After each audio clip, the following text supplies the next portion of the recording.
नमस्कार, SKS news में मैं तरुण आपका हार्दिक स्वागत करता हूं। आइए डालते हैं नजर हेडलाइंस पर। रिटायर्ड डॉक्टर को ठगने वाले 4 बदमाश दिल्ली से गिरफ्तार। डिजिटल अरेस्ट कर ट्रांसफर कराई थी 2.5 करोड़ की राशि।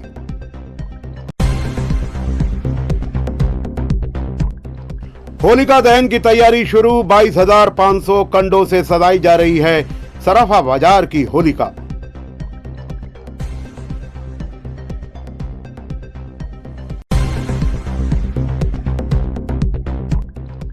पूर्व मंत्री जयभान सिंह पवैया ने की प्रदेश सरकार के बजट की तारीफ। बोले, बजट समावेशी, सभी का रखा गया है ध्यान।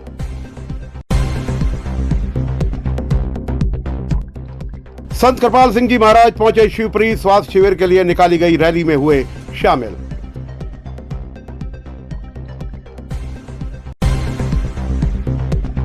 इस बार होलिका दहन यानी सोमवार के बाद मंगलवार को धुलेंडी नहीं होगी। ग्रहण और सूतक काल के चलते अब मंगलवार की जगह धुलेंडी 4 मार्च को होगी। इसके चलते कलेक्टर रुचिका चौहान ने होली के अवसर पर जिले में 4 को अवकाश घोषित किया। कलेक्टर रुचिका चौहान ने इसके विधिवत आदेश जारी कर दिए हैं, लेकिन 5 मार्च गुरुवार को सभी सरकारी कार्यालय नियम अनुसार खुले रहेंगे।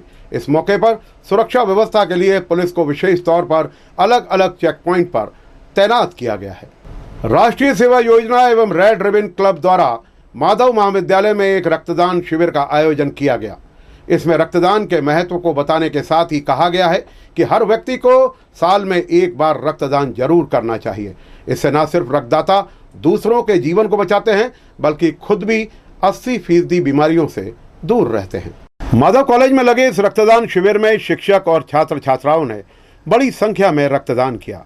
इस मौके पर चिकित्सकों और विद्वानों ने कहा कि रक्तदान को इसलिए महादान कहा जाता है क्योंकि यह दूसरों के जीवन को बचाने के साथ साथ ही मनुष्य को भी कई तरीके से अन्य रोगों से बचाता है। इसलिए साल में एक बार लोगों को जरूर रक्तदान करना चाहिए। इससे शरीर में नई ऊर्जा आती है और शरीर में शक्ति का भी एहसास होता है। वहीं खून एक ऐसी धरोहर है जो बाजार में नहीं मिलती। ये मानव के शरीर में ही निर्मित होता है, इसलिए इससे बड़ा कोई दान नहीं। इस मौके पर डॉक्टर संजय पांडे ने भी रक्तदान किया। वो अब तक 75 बार रक्तदान कर चुके हैं। क्रम में राष्ट्रीय सेवा योजना के मनोज अवस्थी, विशिष्ट अतिथि doctor SD Sharma, red cross society के डॉक्टर SK शर्मा और कार्यक्रम अधिकारी सहित अन्य लोग मौजूद थे। भगवा हिंदू क्रांति दल के लोगों ने स्थानीय गुड़ागुड़ी के नाके पर चक्का जाम कर दिया। उनका आरोप है कि वर्ग विशेष के लोग गाय के बछड़े को परिवहन कर काटने के लिए ले जा रहे थे। हिंदू क्रांति दल के लोगों ने इन लोगों को पकड़कर FRB के हवाले कर दिया, लेकिन उन्होंने संदिग्ध कर उन्हें छोड़ दिया। गुड़ागुड़ी नाके पर चक्का जाम की खबर मिलते ही पुलिस वहां पहुंच गई और पुलिस ने आंदोलनकारियों को समझाइश देकर जाम खुलवाया। इस मामले में कंपू थाना प्रभारी अमर सिंह सिकरवार का कहना है कि FRB यहां गाय के परिवहन किए जाने की सूचना के बाद पहुंची थी, लेकिन उन्होंने संदेहियों और बछड़े को अपने स्तर पर छोड़ इसकी जांच कराने के नियम अनुसार कार्य करने को कहा है। उन्होंने अपने वरिष्ठ अधिकारियों को इसके बारे में सूचना दी थी। वहीं भगवा हिंदू क्रांति दल ने कहा है कि सरकार गोमांस के कारोबारियों को बढ़ावा दे रही है, जिससे इस तरह के असामाजिक तत्व हिंदुओं की भावनाओं के साथ खिलवाड़ कर रहे हैं।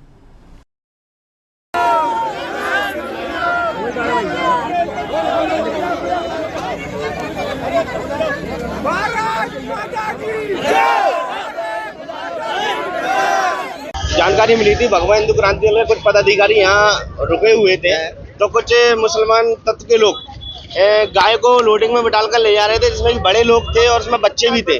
लोडिंग होने के साथ साथ उन्होंने को लोडिंग प्रशासन की मदद से लोडिंग को और जो मुस्लिम गाय को काटने के लिए ले जा रहे थे उनको भगा दिया गया है। इस कारण से हम लोगों ने भगवा हिंदू क्रांति दल ने यहाँ पर चक्का जाम कर अपनी मांगों को पूर्ण करने के लिए कहा है कि उन लोगों की गिरफ्तारी की जाए और उनकी जाँच की जाएगी ये किस लिए गाय ले जा रहे थे। लगातार ऐसे मामले सामने आ रहे हैं, लगातार इसमें मामले आते चले जा रहे हैं सदा। तो इसका ये कारण है कि कहीं ना कहीं हमारा मध्य प्रदेश सरकार में भी कहीं ना कहीं ऊंच नीच है। इसलिए जो सरकार गौ मांस पर टैक्स फ्री कर सकती है, कुछ भी कर सकती है। आने वाले टाइम में गऊ को खत्म करने का प्रयास किया जा रहा है पूरी तरह सरकार द्वारा। अभी क्या निष्कर्ष निकला है मौके इसका पर? कुछ नहीं, हम लोगों को गिरफ्तारी चाहिए। यहाँ स्थानीय पब्लिक ने एक डायल 100 पे पॉइंट दिया था 112 पर कि आप यहाँ पे कोई 2-3 बच्चे हैं वो गाय के बछड़ों को ले जा रहे हैं। सूचना पर 100 डायल जो हमारी जो 112 नंबर है वो आई कर्मचारी और उनने उनको लिया, पकड़ा भी और उसके बाद उनने अपने स्तर पर निर्णय लेकर के छोड़ दिया। इस बात पर से पब्लिक आक्रोशित हो गई कि हमने जो कोई पॉइंट दिया था उसको बिना कार्रवाई के उनको छोड़ दिया गया है। अब वो आरक्षकों ने जो 112 पे चलते हैं उनके द्वारा अपने सीनियर अधिकारियों को किसी को बताया भी नहीं गया, अपने स्तर पर निर्णय ले लिया है। तो इस आधार पर इनका आक्रोश है कि अगर नियमानुसार कार्रवाई होना चाहिए। हम लोगों ने सबको समझा दिया है, उन लोगों को बुलाते हैं और इसकी विस्तृत प्रचार मिलता है। सचिन तेंदुलकर मार्ग और गोविंदपुरी को जोड़ने वाली सड़क पिछले 2 सालों से बदहाल स्थिति में है। इसे लेकर अब लोगों का गुस्सा फूटने लगा है। शनिवार को दोपहर स्थानीय लोगों ने सड़क पर बैठकर अपना विरोध प्रदर्शन किया। स्थानीय लोगों ने इस प्रमुख सड़क मार्ग की बदहाली को लेकर जनप्रतिनिधियों और जिला प्रशासन की नीयत पर सवाल उठाए हैं। उन्होंने सड़क पर बैठकर न सिर्फ प्रदर्शन कर ट्रैफिक को रोका बल्कि प्रशासन को चेतावनी भी दी। उनके हाथ में तख्तियां थीं जिसमें अभागी सड़क और जनप्रतिनिधियों को लेकर कटाक्ष किया था। कहा गया है कि वीवीआईपी मूवमेंट के दौरान रातों रात सड़कें बन जाती हैं, लेकिन आम लोगों से जिला प्रशासन को कोई लेना देना नहीं। उन्होंने रोजाना ही इस धूल भरी और गड्ढों में तब्दील हो चुकी सड़कों से निकलना होता है, जिससे वे बीमार भी हो रहे हैं। लोगों ने कहा कि यदि 10 दिन के भीतर ये सड़क नहीं बनी तो इस रोड को स्थानीय लोग बंद कर देंगे, जाम कर देंगे। देखिए, जैसा कि हम सभी को ज्ञात है कि ये सचिन तेंदुलकर मार्ग पिछले 2 साल से अपने विकास के लिए, अपने निर्माण के लिए तड़प रही है। और ये स्थिति तब है जब इस शहर का नगर निगम भ्रष्टाचार में ये सभी अधिकारी, कर्मचारी और नेता लिप्त हैं। जो बजट आता है वो आधा 50-50 करके ये सब खा जाते हैं। और रातों रात नेताओं की जो सड़कें हैं, जिन सड़कों से नेताओं को, अधिकारियों को गुजरना होता है, कोई बड़ा नेता आता है तो उस रोड का निर्माण रातों रात हो जाता है। रात को आप देखेंगे गड्ढे होंगे, सुबह देखेंगे तो रोड चमचमाती मिलेगी। तो यहाँ के लोगों ने ऐसा क्या पाप किया है कि इस सड़क का निर्माण 2 साल से अधिक समय होने पर भी नहीं हुआ। अस्थमा के जो बुजुर्ग पेशेंट हैं, बच्चियाँ हैं और बाकी जो वाहनों के लोग, भाई हम टैक्स किस चीज़ का देते हैं?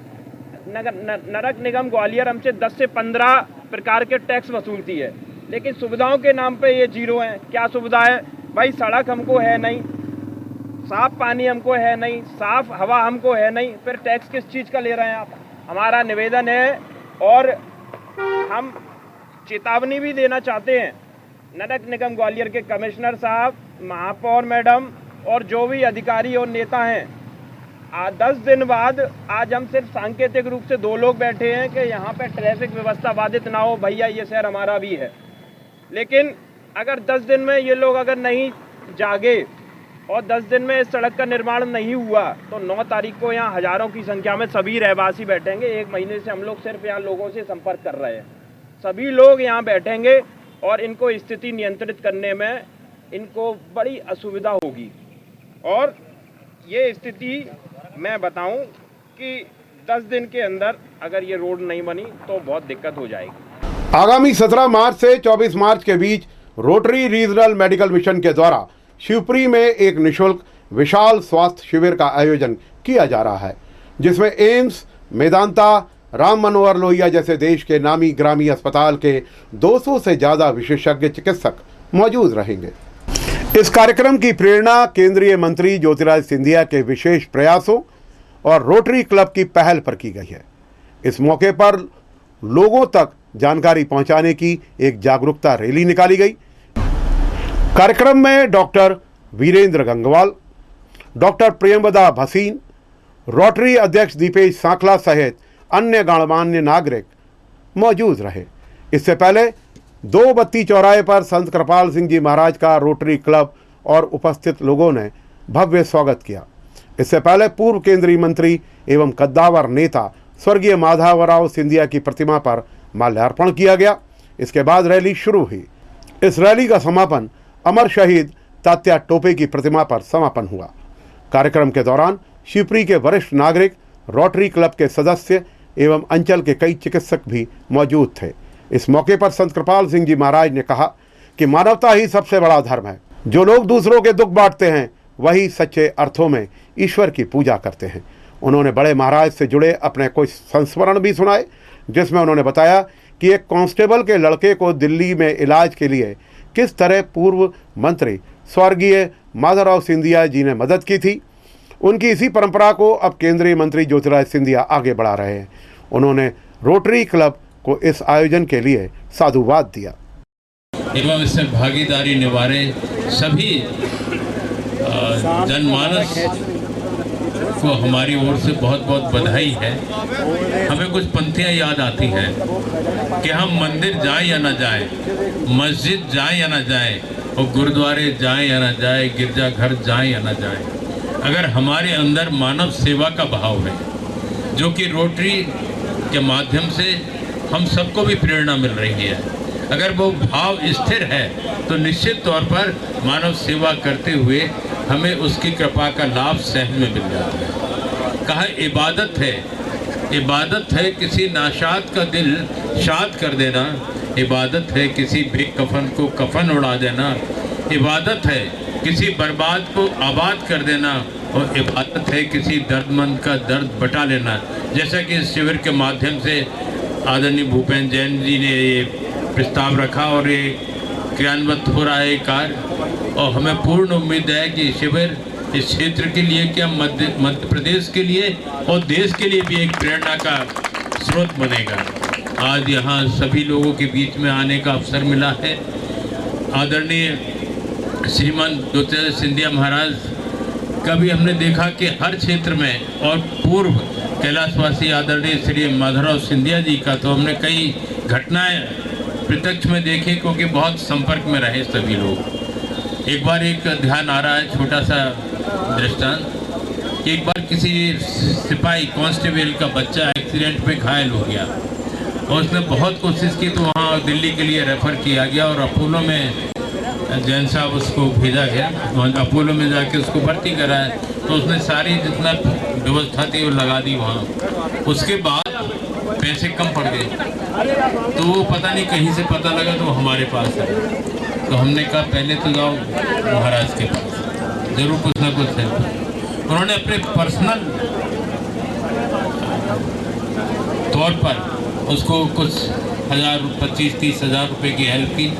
उसके बाद दिग्विजय सिंह जी के पास भी भेजा, उन्होंने भी उसका, उस समय मुख्यमंत्री वो थे, लेकिन उन्होंने भी जो भी उसके ड्यूज थे सारे उसको पेमेंट करा दिया और बच्चा आज ठीक है। तो उनके अंदर भी जो उदारता का भाव, मानव सेवा का भाव महाराज पूर्व महाराज के अंदर भी, और वर्तमान में भी हम देख रहे हैं कि इनके अंदर भी वही स्वप्न साकार करने की प्रगति बनी हुई है। और हमें पूर्ण विश्वास है कि उनकी इस प्रवृत्ति से जनमानस को लाभ मिलेगा।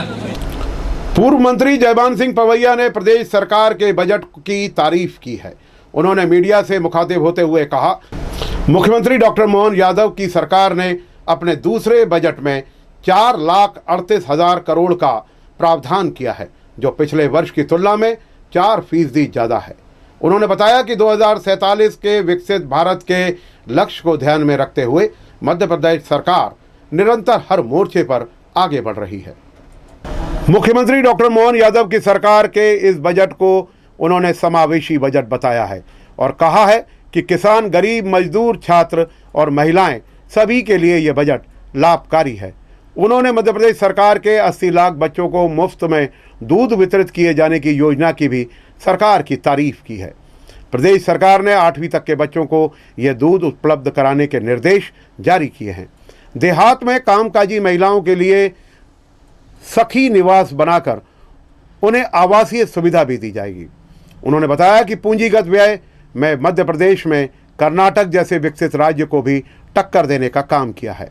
इस मौके पर उनके साथ भाजपा अध्यक्ष जयप्रकाश राजौरिया सहित अन्य पार्टी नेता भी मौजूद थे।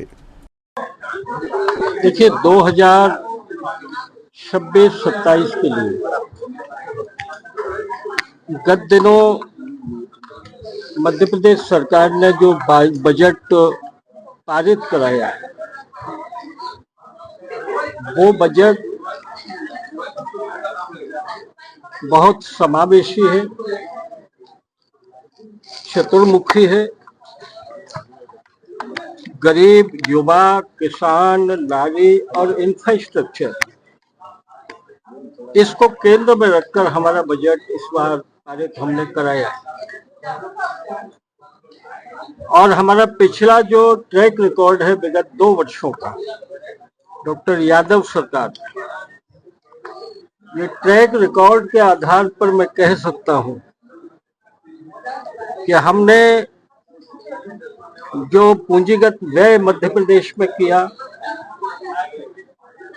उसके कारण हमारी जीएसडीपी ये 2 वर्षों में, पिछले 2 वर्षों में बढ़कर 21.5 हम मानते हैं कि हमारी जीएसडीपी में बढ़ोतरी हुई। इसी बजट के कारण हम 11% की बढ़ोतरी अगले वर्ष करने वाले हैं। तो हम आर्थिक तौर पर ये मानते हैं कि हमारा प्रदेश विकसित प्रदेश बनने की दिशा में बढ़ेगा।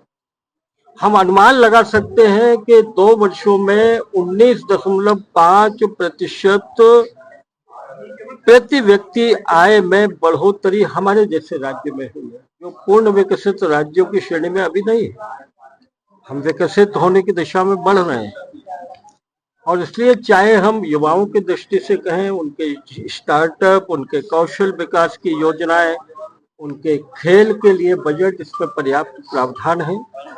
हमारे महिला और बच्चों के विकास की दृष्टि से माननीय मुख्यमंत्री जी यशोदा दुग्ध योजना जो है राज्य सरकार की, उसमें बड़ा प्रोविजन किया है। 80 लाख मिडिल तक पढ़ने वाले बच्चों को हम पैक दूध प्रतिदिन उपलब्ध कराने वाले। ये काम सस्ती लोकप्रियता की दृष्टि से समझ में नहीं आएंगे, पर भविष्य का मजबूत भारत कैसे बनता है, इन्हीं प्रयास से बन पाता है।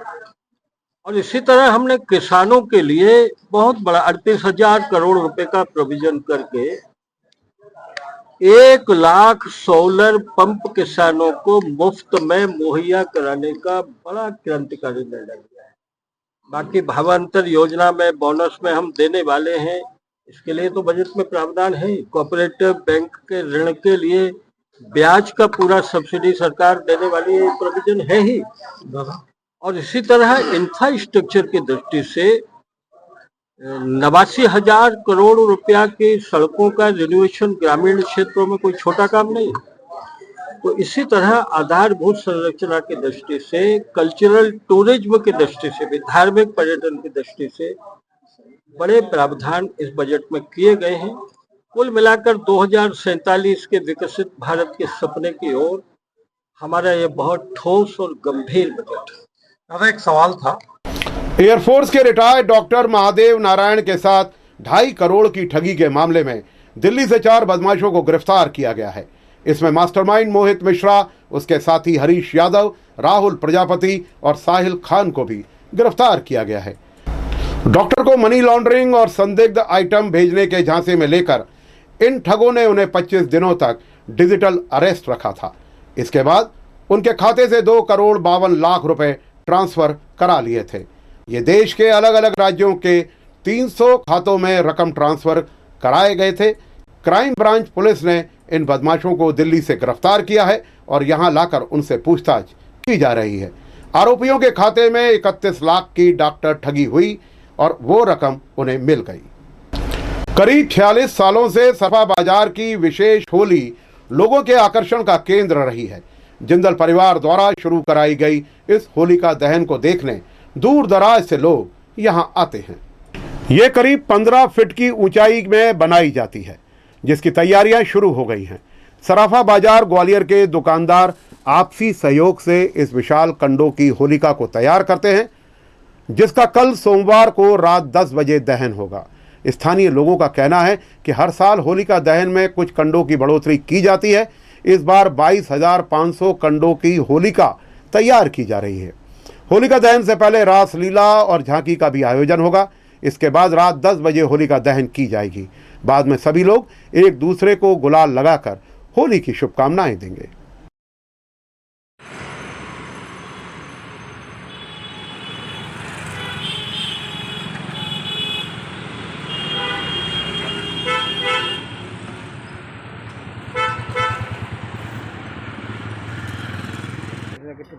आज की डेट में होली में 22,500 कंडे लगेंगे। पिछले साल 20,000 लगे थे। हम हर साल 2,000-2,500 बढ़ाते ही है, तो इस साल का नेट अमाउंट 22,500 कंडे का होगा। कितने फुट की बनेगी? ये लगभग 12.5 से 15 फुट जाती है, जिसमें अगर 12.5 फुट तो पूरे कंडे कंडे होते हैं और 2.5 फुट या 3 फुट की होली का मैया होती है, तो ये टोटल 15 फुट की हाइट में पहुँचती है। कब से करते आ रहे हैं ये? इसको 1980 से शुरू हुई थी ये, और आज मेरे दादाजी श्री लक्ष्मण दास जी और कल्लू जी पूरा जिंदल फैमिली थी, उनने शुरू करा था। पूरे सराफे का सहयोग था। आज की तारीख में पूरी सराफा कम्युनिटी इसको चलाती है। सराफा उत्सव समिति के नाम से ये है, और सब से लोग चंदा करके खूब उत्साह से और खूब आनंद से मनाते हैं होली जलाने का त्यौहार। अच्छा, कब ध्यान करोगे? हम 10 बजे दहन करेंगे कल रात्रि को। उसके अनुरूप जैसे 7 बजे से राधा रानी का रास और शिव पार्वती की झांकी, अन्य कार्यक्रम भी होंगे। उसके बाद 10 बजे आपको नेट जल जाएगी होली। फिलहाल के लिए SKS न्यूज में इतना ही। मुझ तरुण को दीजिए इजाजत और आप देखते रहिए SKS न्यूज। नमस्कार।